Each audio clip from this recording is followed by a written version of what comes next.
안녕하세요. 고릴라TV 구독자 여러분, 박창윤입니다. 오늘의 주식을 통해 하루에 한 종목 선정해 우리가 투자 포인트와 전략에 대해서 함께 고민을 하고 있죠. 제가 오늘 주목하는 종목은 바로 기아입니다. 대표적인 밸류업 종목이고요. 자동차 판매 데이터가 2월, 3월 연속 둔화되는 모습이 보이다 4월 초 데이터는 긍정적으로 늘어나는 모습이 포착이 되었죠. 그로 인해 어제 시장 어느 정도 장 초반에 흔들리는 모습이 나타났었지만 반등을 주도하는 모습이 포착이 되었고, 그 이후에 방향성에 대해서 우리가 같이 고민을 하면서 투자 전략도 같이 체크해 보도록 하겠습니다. 자, 기아 4월 1일부터 10일까지 수출 데이터를 보시면요.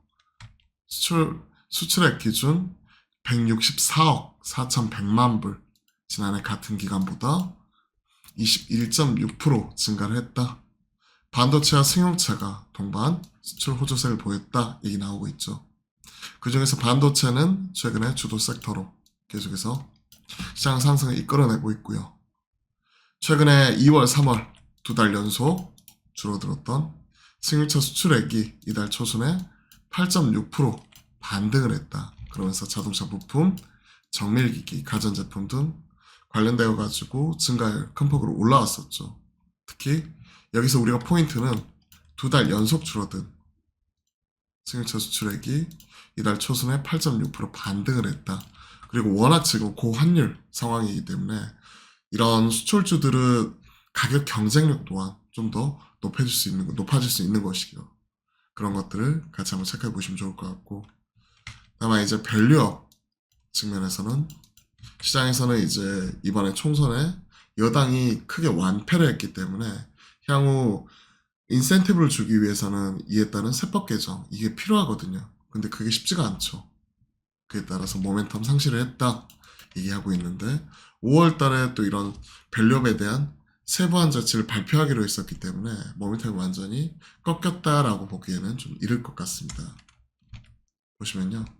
총선 후에 입법을 전제로 추진하던 정책에 대해서는 수정, 재검토가 불가피. 즉, 우리가 배당을 받게 되면 배당에 대해서 분리과세를 해준다든지, 아니면 기업들이 자사주를 매입을 하게 되면 이런 부분에 대해서 일부 세액 공제를 해준다든지 하는 부분에 있어 세법상의 개정, 상법상의 개정 이게 필요한데 그게 쉽지가 않은 상황이죠. 그리고 자사주 소각 시 비용으로 처리해 법인세 줄여주거나 기업이 정기된 배당 증가분에 대해서 세액을 공제해주거나 하는 이러한 부분이 좀 꺾이는 모습이죠. 다만 공통적으로 초당적으로 지금 내세운 ISA, 비과세 확대 등 긍정적 요인들 감안하면 개인의 수급이 지속적으로 들어올 수 있다. 일각의 주장은 과도하다. 얘기 나오고 있기 때문에 그런 것들은 계속해서 우리가 좀 확인해 볼 필요가 있을 것 같고요. 민주당이 반값 전기차 공약으로 한 만큼 보조금 확대 시에 국내 전기차 보급률이 다시 상승할 수 있을지 지켜볼 필요가 있다.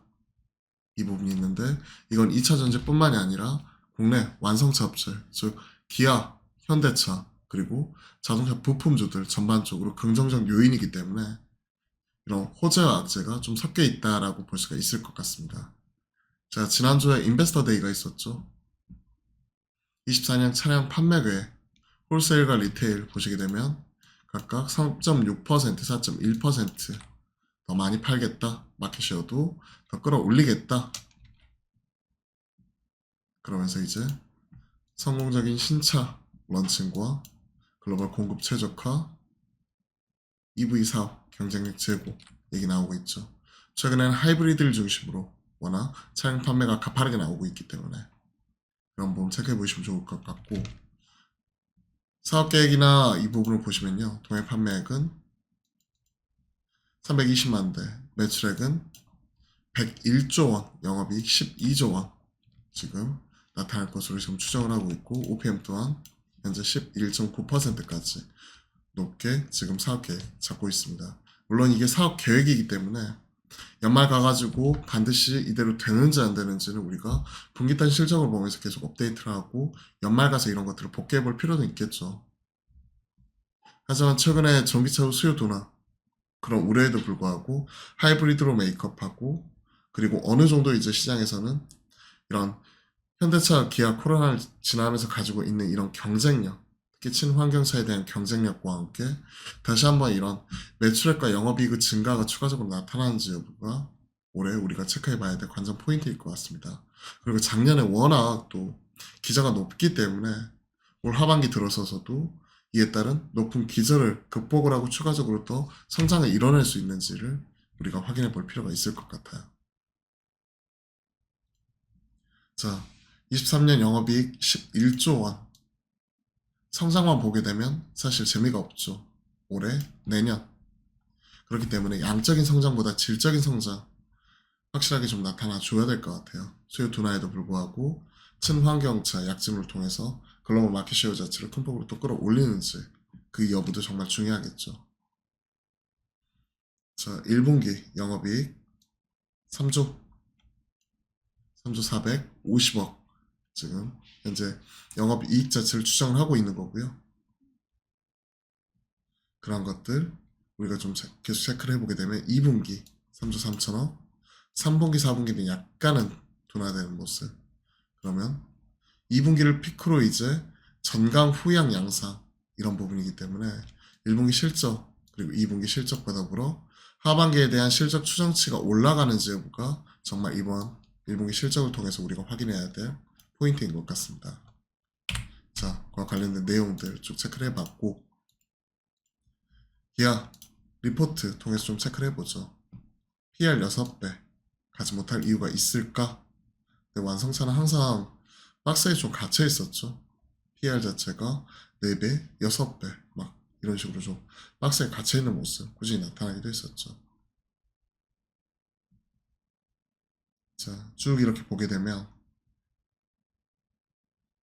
1분기에는 판매 대수 약 76만 대 YOI로 1.2%좀 감소. 그러면 피크아웃 작년부터 계속 얘기됐었던 피크아웃이 수치로 확인이 되는 부분이기 때문에 이게 중요합니다. 다만 이게 일회성이다. 이례적이고 바로 2분기부터 회복을 하고 3분기, 4분기 실적 낮아진 추정치가 올라갈 수 있을 것이다 라는 확신을 줘야 여기서 추가적으로 업사이드는 더 있다고 생각을 합니다. 그게 중요해요. 전체 EV 판매 중기 계획은 하향했으나 장기 계획은 유지한다. 인베스터 데이에서 목표를 제시했고 이러한 부분은 장기 계획이라고 할 수 있는 30년 판매 목표 동일하게 유지인데 사실 30년은 한참 멀었죠.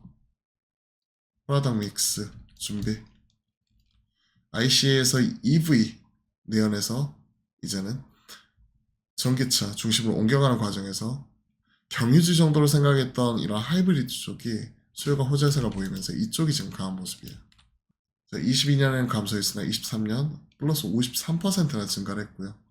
1, 2월 달에도 EV는 13% 증가했으며 HEV는 무려 57%나 증가했기 때문에 최근에는 합리적인 소비, 하이브리드 쪽 이쪽으로 확 넘어가는 거죠. 아직까지 EV는 겨울에 연비 문제도 발생을 하는 거고 특히나 이제 무엇보다 전기차 수명 그러니까 배터리 수명에 대한 이런 부분과 효율 이 부분 문제뿐만이 아니라 충전 인프라가 부족하다는 것 그리고 좀 넘어야 될 뭐 인프라 문제도 상당히 많이 깔려 있는 거죠. 그런 것도 생각을 해보면 하이브리드가 향후에 2035년 이전까지 중간 경유지가 아니라 그때까지의 게임 체인저로서 정말 중요한 역할을 할 것이다 하는 얘기를 꾸준히 하고 있기 때문에 HEV 쪽에 강점을 가지고 있는 기아도 확실히 좋은 모습이 지금 계속 나타나고 있습니다. 제 주위에도 보면요. 소렌토 하이브리드 타고 있는 사람들이 꽤 있거든요.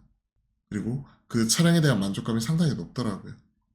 자, 주주 환원책 20에서 35% 배당 상향과 그리고 5년간 자사주 매입 및 50% 소각 지금 발표를 했기 때문에 밸류업으로 계속해서 언급이 되면서 실적이 뒷받침되는 밸류업이다 얘기를 하고 있고 현재 24년 기준 PER 4.6배와 PBR 0.8배 기록을 하고 있기 때문에 뭐 밸류 측면에서 부담스럽다 얘기하기는 쉽지는 않겠죠.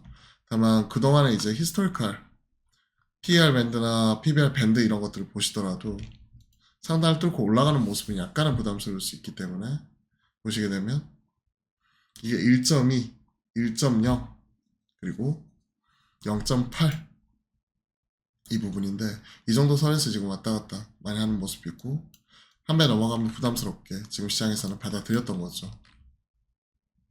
PR도 마찬가지. 이게 10배, 8배, 6배 그렇기 때문에 일전에 한번 코로나 때 한번 찍고 올라가긴 했었지만 8배는 넘어서지 못했고, 이번에 제목에서 보시면 아시겠지만 PL 6배 가지 못할 이유가 있을까라고 얘기하면서 목표주가 13만 5천 원 제시를 했는데 이게 그 정도 선이죠. PL 6배 13만 5천 원 상향. 자, 동일하게 체크해 보겠습니다. 차트 보시면 아시겠지만 최근에 고점 대비해 가지고 대략 20% 넘는 가격적인 조정이 있었고, 그리고 나서 밑에서 나타나고 있는 지금 반등 흐름인데, 이러한 흐름이 연속적으로 이어나가는지 계속 체크하겠습니다. 그러면 기아 매수가 중장기관점 홀딩 동일하게 체크를 하고, 트레이딩 가능. 이 부분에서 좀 오늘 빠질 때 신규 접근 가능하다, 신규 좀 같이 말씀드리고, PL 6배 13.5만 이렇게 좀 체크를 하고 있는데, 이건 아예 중장기 관점이고, 단기적으로 하시는 분들은 뭐 이와 관련돼서 낙폭고 50% 되돌림 이런 부분이 나올 수 있는 가격권, 이 부분을 1차적으로 좀 체크해 보는 것도 중요할 것 같습니다. 그렇게 보면 한 11만 6천 원 정도 이 부분이니까, 단기 11.6만 확실히 넘어서는지 여부터 좀 체크하면서 1차적인 목표가 같이 말씀드리고, 손절가는 이번에 기록했던 저점 10.8만, 종가 기준 이탈시 비중 축소, 이 부분으로 같이 말씀드릴게요. 10.8만이 아니라 10.1만 10.1만, 그러니까 저점 이 부분 이탈 시에 일정 부분 좀 비중을 좀 줄여놓는 형태로 좀 같이 한번 체크를 하면서 이 실적이랑 이 부분도 같이 한번 확인해 보셨으면 좋겠습니다. 자, 오늘은 기아 쪽 같이 한번 점검을 해봤는데요. 도움이 되셨다면 구독, 좋아요 함께 같이 부탁드리고, 저희가 매주 화요일과 목요일은 낮 12시 30분에 여러분들과 실시간 소통 방송 계속 함께 만들어가고 있으니까요. 많은 참여 또한 부탁드리겠습니다. 가격적인 전략도 같이 한번 살펴보시면 좋을 것 같습니다. 그럼 오늘도 마무리 잘 하시고, 그리고 주말 날이 워낙 좋기 때문에 밖에 나가셔가지고 좀 좋은 시간 보내셨으면 좋겠습니다. 그럼 오늘도 파이팅입니다.